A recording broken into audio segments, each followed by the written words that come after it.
Okay guys, we're back. We have placed our amalgam, we have ball burnished, we have cleared, and we have taken care of our inner proximal space. So now we're going to lay out our grooves. So this is the next key thing that we need to do when carving a tooth. We need to know where we're going to go, so we need to carve our grooves first. That's going to lay out everything for us. So here's my Hollenbeck side of my T3. I'm going to do the buckle side first because the buckle side is the easier side to carve. So using the edge of my Hollenbeck side, I'm going to carve my buckle groove. There we go. And I'm going to carve my stop sign because I can find that a little more easily on the buckle side than the lingual. So here is my buckle cable surface, my buckle cable surface margin, and right about here is where my stop sign is, and there's a little depression here. So here's the top of the cusp. I know on the video you can't really see it, but if I start at the top of the cusp and I slide down here, there's a depression right here, and that is where our stop sign is going to go. Now remember, our marginal ridge should be about 2 millimeters wide. So let's check that. Because I am using slow set, I have the time to do that. Let's see here if I have a probe on me. There it is. So let's look at this from the contact to where my stop sign is. Look, I am exactly 2 millimeters. Perfect. Okay, very happy about that. So we're going to go ahead, and now we have our buckle grooves. The two buckle grooves that are most important are our stop sign and our buckle groove itself, our actual buckle groove. I just want to make it a little bit more obvious for you at home. So I'm just going to carve that a little bit deeper there so you can see that. Now we have our distal lingual groove. I'm going to move my Typodon a little bit so you can see, because we're going to compare to the tooth behind it. So here's the depression between the cusps on the lingual side. Here it is on my tooth number 2. And you can see on my tooth number 2, in the video it looks very straight. It's actually angled, I promise. It is angled. So we want to take this groove and we want to point our toe to the distal buccal line angle on the outside of our tooth. So here, our tooth is wider from distal to mesial than number 2. So the angle is going to be more exaggerated, but we want to go to the same place. So we're going to go toward that buccal stop sign that we just carved. Okay. I'm going to redefine that buckle stop sign just so you can see. Normally I wouldn't take the time to do that, but I want you to be able to see where you're sitting, how those two kind of meet and line up. Okay? There we are. So let me just make that a little bit more obvious right there. Here's our buccal stop sign right here, and the distal lingual groove, or oblique groove, if you will, goes and meets that. Okay? Now the other critical groove that we're going to do on the lingual side is not the stop sign yet. We're going to wait on that.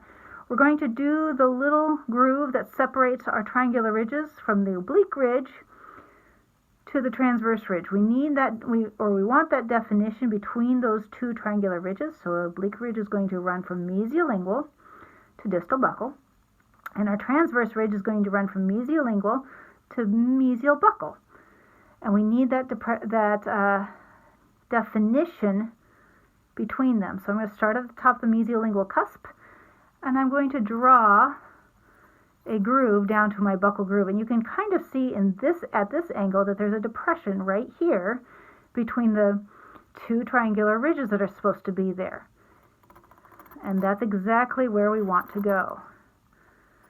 It is slightly angled on the larger first maxillary molars, and it's more angled than on the second maxillary molars. So let me point it out here since I can kind of see it in the video. This is where that same depression, supplemental groove is on tooth number 2, and you can see it's almost straight across from that buccal groove, whereas this one's angled, and it's simply because this first maxillary molar is so much wider. All right, so we have all of our grooves laid out, and you can kind of see where you want to go now. You can see where our oblique ridge is, our transverse ridge is, and so on. Now that I have my major groove set, I'm going to start carving my triangular ridges. So I'm going to find the top of a triangular ridge. So here's my cusp tip. Here's the top of that triangular ridge.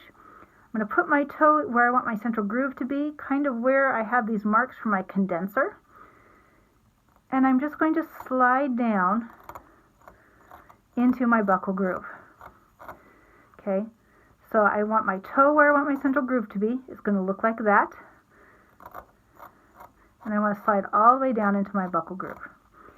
And I'm going to do the same thing into my fossa.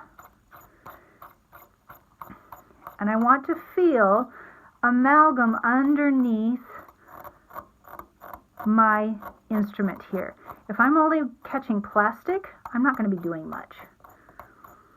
And I need to get my toe pointed down just a little bit in this mesial fossa to get a fossa.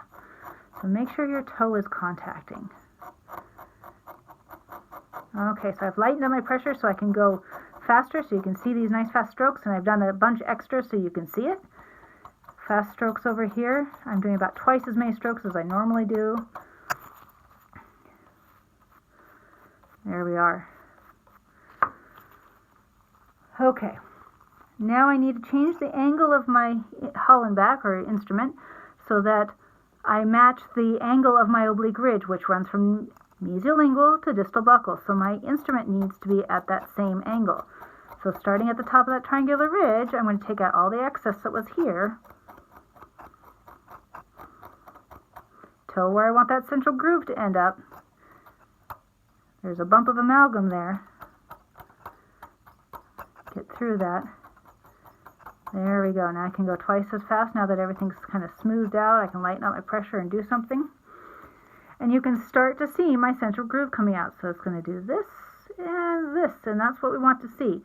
We don't want it to see that central groove come all the way up here. That'll be too far buckle. So this buckle groove has to be long enough. It has to come down to the central groove. There we go. Okay, just for at home, I'm going to redefine this groove here for you. Normally I wouldn't do that right now, but I want you to be able to see it. Okay, so now we have a nice central groove. Okay, I'm taking a little extra time to show you. There's my central groove. Here's my buckle groove, right? Hopefully everybody's seeing it there. I've lost a little definition of my supplemental groove on the camera at least. I can see it in real life, but we're just going to make that redefined again for you guys. There we go. Now you can really start to see how everything's laying out. On to the lingual side now. Everything is looking really nice on the buckle side.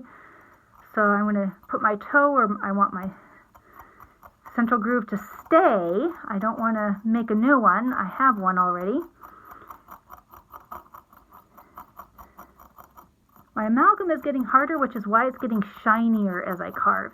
If we carve it when it's softer, it will not be so shiny. It will stay kind of a matte color, or I don't know what else to call it, matte shininess. But here it's starting to get hard, so it gets shiny in that case.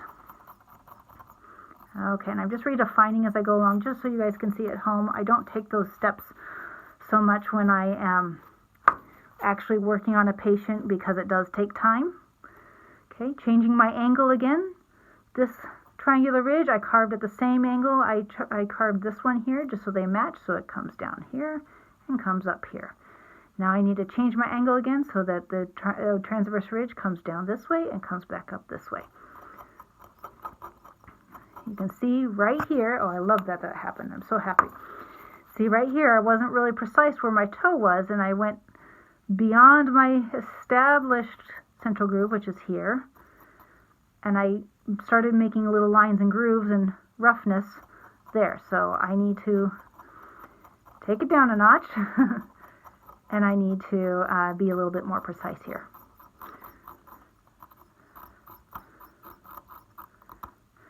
Okay, we'll talk about that mesial fossa and other ways to get a nice fossa in a little bit here.